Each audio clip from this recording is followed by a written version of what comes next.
Hello everyone, welcome to Sai Manu's channel.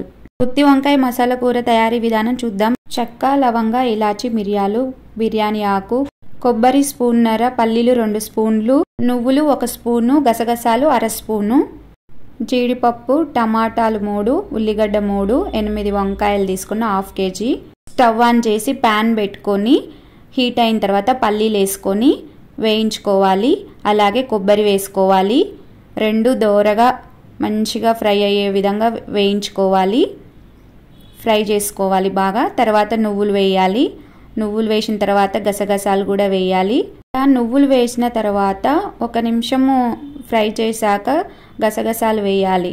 ఆ తర్వాత జీలకర్ర వేసి మంచిగా గోల్డెన్ కలర్ వచ్చే విధంగా అన్నీ ఫ్రై చేసుకోవాలి. తర్వాత జీడిపప్పు వేయాలి. ప్యాన్ దింపేసి అవన్నీ చల్లారిన తర్వాత మిక్సీలోకి తీసుకొని మొత్తం గ్రైండ్ చేసుకోవాలి. ఇప్పుడు ఉల్లిగడ్డలు అండ్ టమాటాలు కొంచెం లేదా చిటికెడంత పసుపు వేసుకోవాలి. కొంచెం సాల్ట్ వేసుకోవాలి ఉడకడం కోసం అన్నమాట, లేకపోతే తొందరగా ఉడకవు ఉల్లిగడ్డలు. తర్వాత మంచిగా కలుపుకోవాలి.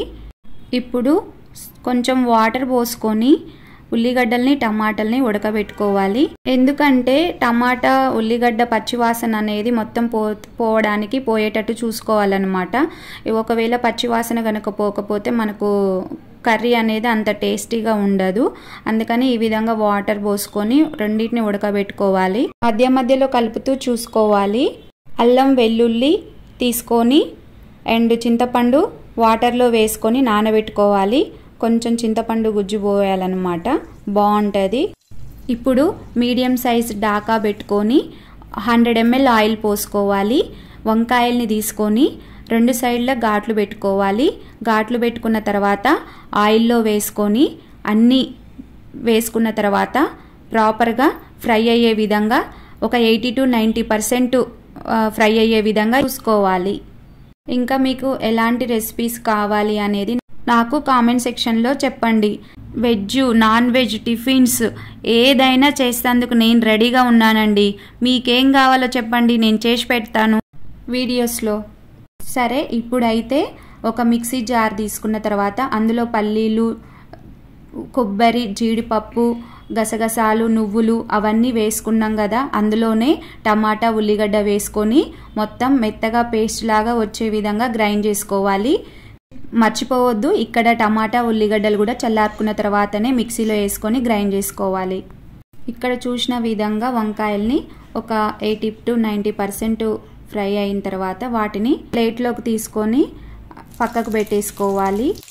ఇప్పుడు అదే డాకలో నూనె పోసుకొని 100 గ్రాములంత నూనె పోసుకొని బిర్యానీ ఆకు, లవంగాలు, మిరియాలు, చెక్క, ఇలాచి వేసుకొని కలుపుకోవాలి.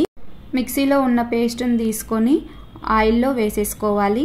వేసుకున్న తర్వాత బాగా ఫ్రై అయ్యే విధంగా మనం ఫస్ట్ మొత్తం దగ్గరికి గుంజుకోవాలన్నమాట. ఆయిల్ అనేది పైకి తేలే వరకు ఫ్రై చేసుకుంటూ ఉండాలి. అలాగే అల్లం వెల్లుల్లి పేస్ట్ కొంచెం 1 స్పూన్ అంత, చిన్న స్పూన్ అంత తీసుకొని వేసుకోవాలి. తర్వాత పసుపు వేసుకోవాలి. పసుపు వేసుకొని ప్రాపర్గా కలుపుకుంటూ ఉండాలి. ఇలా ఎందుకు చేయాలంటే కొంచెం పచ్చివాసన అనేది ఉంటుందన్నమాట. ఆ పచ్చివాసన పోయే వరకు ఫ్రై చేయాలి. తర్వాత 1 స్పూన్ కారం తీసుకొని కారం అనేది వేసుకోవాలి.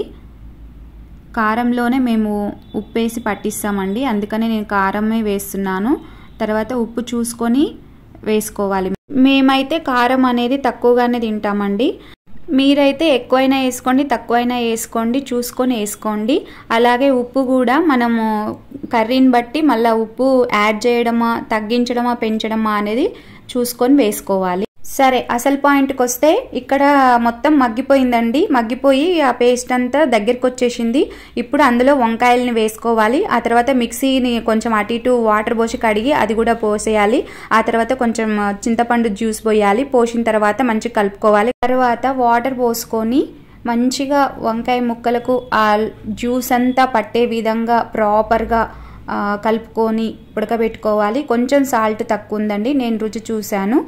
సాల్ట్ కొంచెం వేసుకొని మూత పెట్టేసుకొని ఉడికించుకోవాలి. మధ్య మధ్యలో ఇలా మూత తీస్తూ కలుపుకుంటూ చెక్ చేస్తూ ఉండాలి. అలా ఒక 2-3 టైమ్స్ అలా కలుపుకుంటూ మూత పెట్టుకొని చూసుకుంటూ మనం కర్రీ అనేది ఉడికించుకోవాలి. ఇలా కలుపుకుంటూ చూసుకుంటూ ఉండాలండి.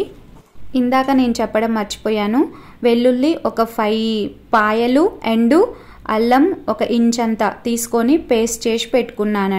ఏ వంట చేసినా కూడా అల్లం వెల్లుల్లి పేస్ట్ వేసే వంటలైతే అప్పటికప్పుడు అల్లం వెల్లుల్లి పేస్ట్ నూరు వేసుకుంటే చాలా టేస్టీగా ఉంటుంది, స్మెల్ అనేది బాగుంటుంది. సరే, ఇలా బాగా కలుపుకొని మంచిగా దగ్గరికి వచ్చిన తర్వాత కొంచెం ధనియా పౌడర్ తీసుకొని చల్లుకోవాలి. అండ్ అలాగే కొంచెం గరం మసాలా అనేది తీసుకొని చల్లుకోవాలి, టేస్ట్ బాగుంటుంది.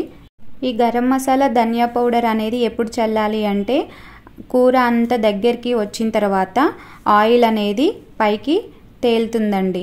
అప్పుడు దింపే ముందు మనం ఒక 2-3 మినిట్స్ అయితే దింపుతాం అనంగా అప్పుడు గరం మసాలా ధనియా పౌడర్ చల్లేసి దింపేసుకోవాలి.